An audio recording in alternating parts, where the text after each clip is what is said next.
Hello.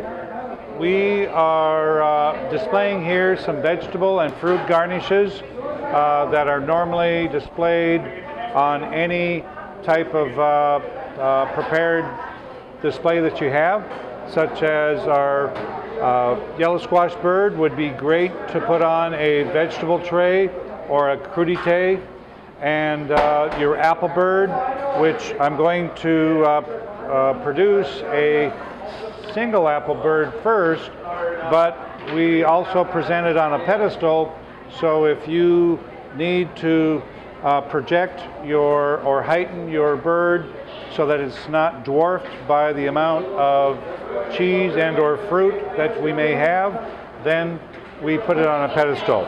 So first of all, I'm going to take, we have 2 apples,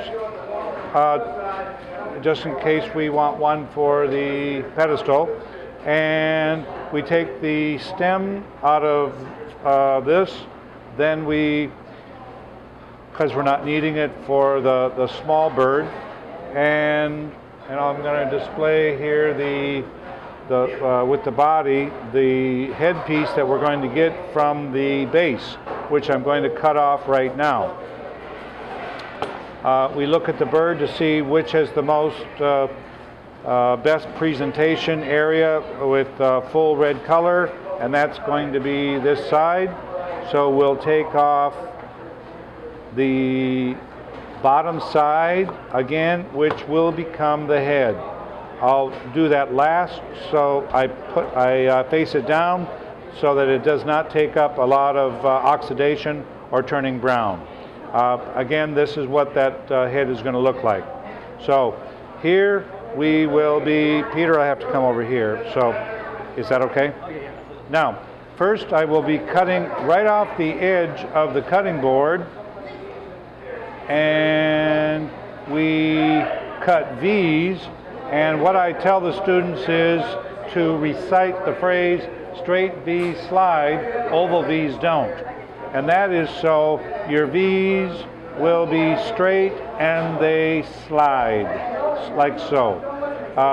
Sometimes you'll want to go oval, and oval V's don't slide. So straight V's slide, oval V's don't. And we go until we totally separate it. We want 3 to 4 V's. And we go until it pops. Now, right-handers will gravitate to the right first, and rather than going easy and going so that it would flow like a bookshelf, we're going to use the angle of that knife, and the direction that that knife goes is the direction that the feathers will go, up and out, okay? Like so. Straight V's slide again, oval V's will not. Again, that's 3, we'll go for 4. All right, there we go. Now, on the last side, rather than going uncomfortable and maybe dangerous to go on the left-hand side for where I am, I turn this around and we'll do the second set of feathers this way, and I'll come up this way so I don't have to crouch so much. So again, there's your outside feather,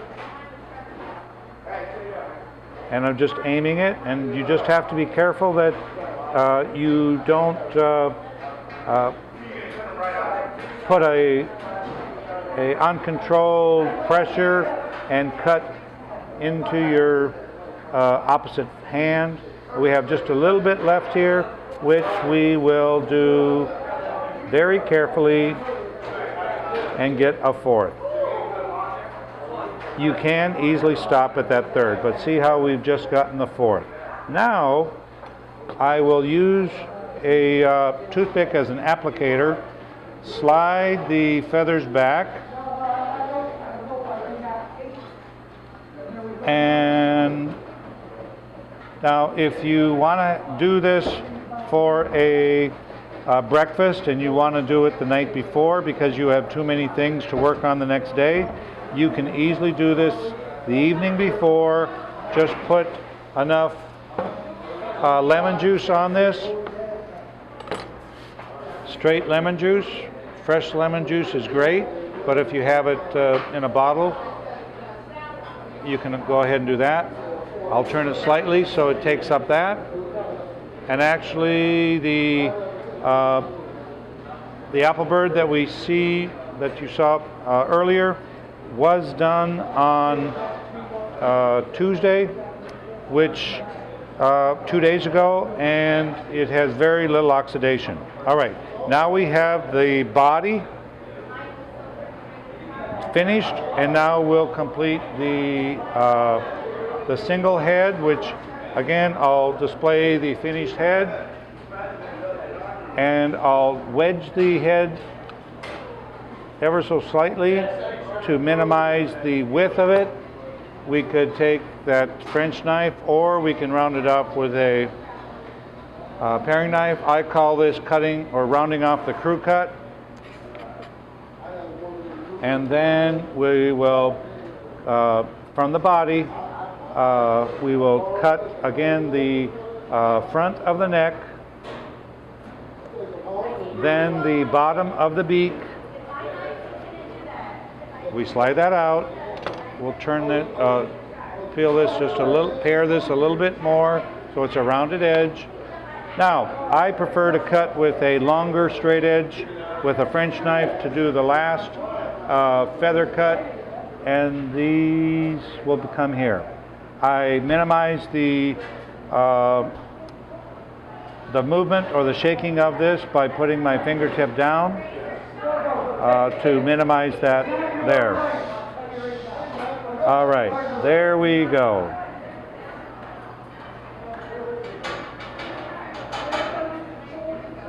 Okay.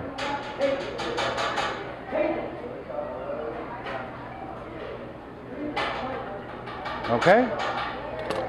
Now we will take our toothpick. We will put it up the neck.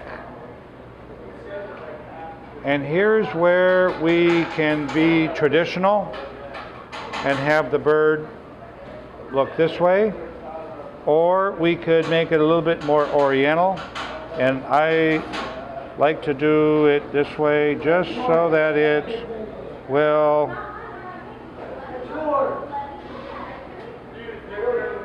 okay.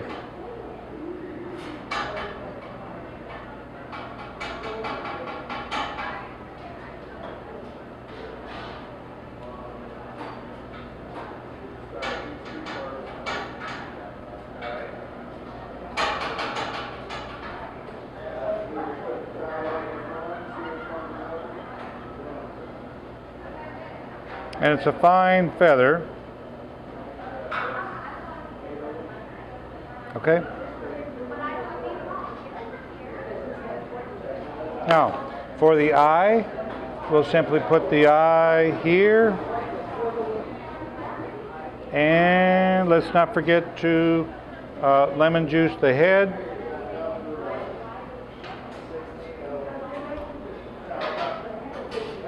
And notice that the is a little bit of a balance with these feathers. If you do choose to put it where the beak tucks into the tail here, it kind of balances out. The opposite, the movement of the tail and the wing feathers to balance out the headpiece there. Okay? And that would complete it for, if you would be presenting this for a small function that you're doing with your at home with friends or family. You'd be putting it on a plate and then putting grapes and more fruit, or perhaps some cheese.